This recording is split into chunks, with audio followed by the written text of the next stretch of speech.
자, 윤석열 정권의 예술인 탄압이 이제 재판까지 이어졌다라는 그런 소식이 전해졌어요. 뭐 이거는 뭐 여러분들도 좀 잘 아시다시피 이 윤석열 정권에 들어서서 임기 첫 해 이 문화계에서 가장 큰 이슈가 뭐였습니까? 다름 아닌 이 표현의 자유를 부당히 탄압을 한다, 이런 모습이지 않았습니까? 그 중에 가장 대표적인 게 하나는 그거였죠. 고등학생이 그린 윤석열차 그림이었고요. 그리고 또 다른 하나가 가수 이랑의 노래, 그 늑대가 나타났다, 이 노래에 향한 어떤 부당한 검열 논란이었지 않습니까? 이게 지난 2022년에 43주년 부망쟁 기념식을 앞두고서 이 재단 차원에서 다 선정된 공연곡이었어요. 부망쟁 그 재단에서. 근데 기념식이 열리기 불과 3주 전이었죠. 그때 갑작스럽게 행안부가 태클을 걸고 들어와서는 공연을 준비하던 감독, 가수, 그리고 공연팀, 공연 못 서지 않았습니까, 결국은. 그런데 심지어는 관련된 비용 여지껏 지급을 또 하지 않았다라는 이야기가 나오고 있고요. 그러니까 이와 관련해서 지난해 11월에 그 기념식의 총 연출을 맡았던 강상우 감독이 행안부랑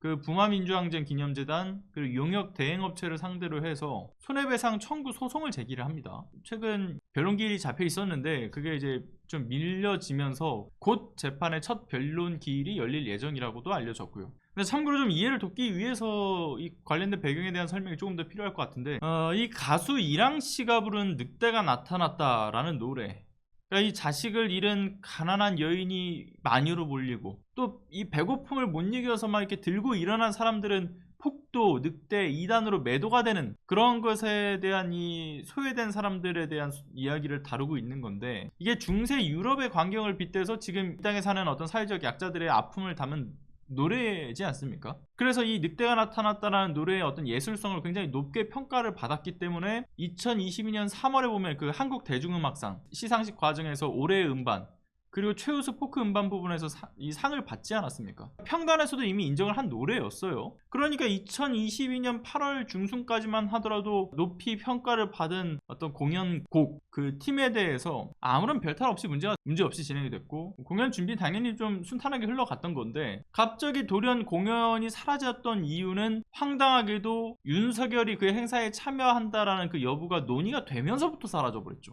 근데 그 사라졌던 이유가 나왔던 이야기가 뭐였냐면, 저 가사 속에서 나오는 저 늑대가 윤석열을 상징하는 게 아니냐, 이런 얘기가 행안부 내부에서부터 나와요. 이에 따라서 행안부가 재단에 예산을 지원하는 위치에 있는 것을 이제 이용을 해서 압력을 부당하게 넣었다, 이런 얘기였죠. 그런데 앞서 말씀드렸던 것처럼 가사 속 늑대라고 하는 것은 뭐 우리가 뭐 폭군, 거악을 뜻하는 그런 걸로 인식될 수는 있습니다. 근데 그건 노래를 안 들었을 때의 경우에 생각할 수 있는 요소긴 합니다만, 그 늑대가 나타났다의 공연곡을 선정하고 나서 행안부에서 검토하는 과정에서 그거에 대한 의미를 안 찾아봤겠습니까? 그런데 폭군이나 거악을 뜻하는 게 아니라 정말 마땅한 것을 요구하는 사회의 약자들을 매도하려고 일반 시민들에게 너희는 늑대야, 이렇게 낙인을 찍었던 것을 표현했던 것인데, 괜히 본인들이 찔려가지고는 늑대가 뭐 폭군, 독재자 윤석열을 뜻하는 게 아니냐, 그래서 검열을 들어가는 정말 황당한 결과로 이어졌다라는 평가들이 있어 왔던 거죠.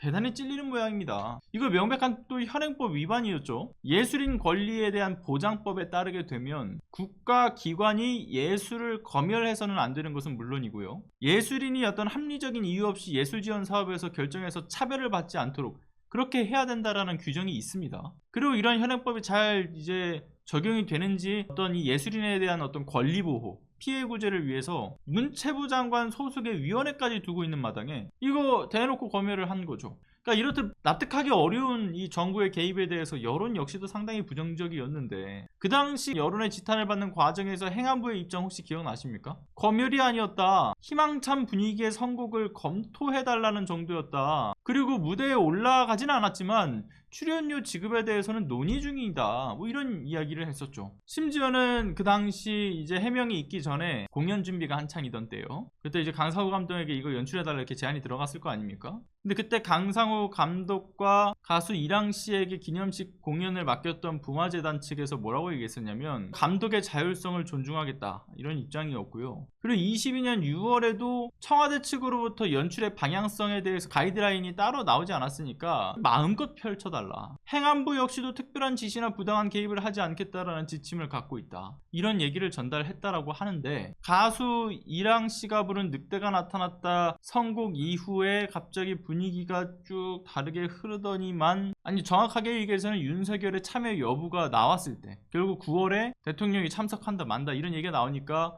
기념식에서 가수 이랑을 제외해라 라는 행안부 윗선의 요구가 내려왔다라는 거죠. 그리고 같은 날 재단으로부터 가수 이랑 씨에게도 늑대가 나타났다라는 노래 하지 말아라, 상록수라든가 소라 푸르른 소라를 불러달라, 이런 요청을 받았다는 거고요. 그런데 결국에는 요 곡 변경에 대해서 거절을 하니까 공연을 완전히 무산을 시켜버렸고, 심지어는 그때 들어가려고 했던 1000만원의 연출비와 출연료 700만원, 이것도 지금까지 지급되지 않았던 겁니다. 당시 수개월에 걸친 무대 연출이며 시민 섭외, 공연팀 섭외, 심지어는 숙소 예약, 심지어는 그 다들 같은 숙소에 모여서 이 공연 연습, 예행 연습 이런 다 하지 않았겠습니까? 그런데 이렇게 사전에 지출된 비용도 만만치 않은 상황이었는데, 그 비용이 모두 감독과 가수 이랑 씨에게 떠넘겨져 버린 거죠. 그런데도 행안부 입장은 우린 검열하지 않았으니 문제가 없다라는 입장이었던 건데, 그런데 그간 자신들이 문제가 없음을 주장하면서 내놨던 근거를 다름 아니라 지난 3월에 스스로 뒤집어 버렸다라고 해요. 그러니까 갑자기 소송이 들어와서는, 그러니까 행안부 입장에서죠, 소송이 갑자기 들어오니까 처음에 그간 준비하면서는 당초의 입장을 쭉 원래는 유지를 했던 건데, 갑자기 법원에 제출한 거는 주최기관의 관여는 당연하지 않냐, 당연하다, 이런 입장을 법원에 제출하면서 본인들의 개입이 있었음을 시인했다라는 게 최근에 밝혀진 거죠. 그러니까 아무래도 이 시민들의 관심이 이렇게 쭉 멀어지니까 이 타이밍을 노려서 결국은 본심을 드러낸 거 아니겠습니까? 이거 관련된 논란이 불거졌던 당시에 정말 많은 사람들이 감독과 가수 이랑 씨에 대한 응원을 쏟아냈던 거 기억하실 거예요. 그런데 그 시기에 논란이 진짜 불이 화르륵 진짜 타오르다가 월드컵이 시작되면서 순식간에 검열 논란에 대한 이슈가 자취를 감춰버리는 굉장히 안타까운 일이 발생했잖아요. 그리고 우리가 미처 신경 쓰지 못하는 사이에 관계자들은 표현의 자유를 억압을 받았던 것, 심지어는 응당한 임금도 지급을 받지 못한 채 외로운 싸움을 이어왔던 것이고요. 또 그렇게 관심이 멀어진 틈을 타서 행안부 차원에서는 우리는 검열할 권한이 있어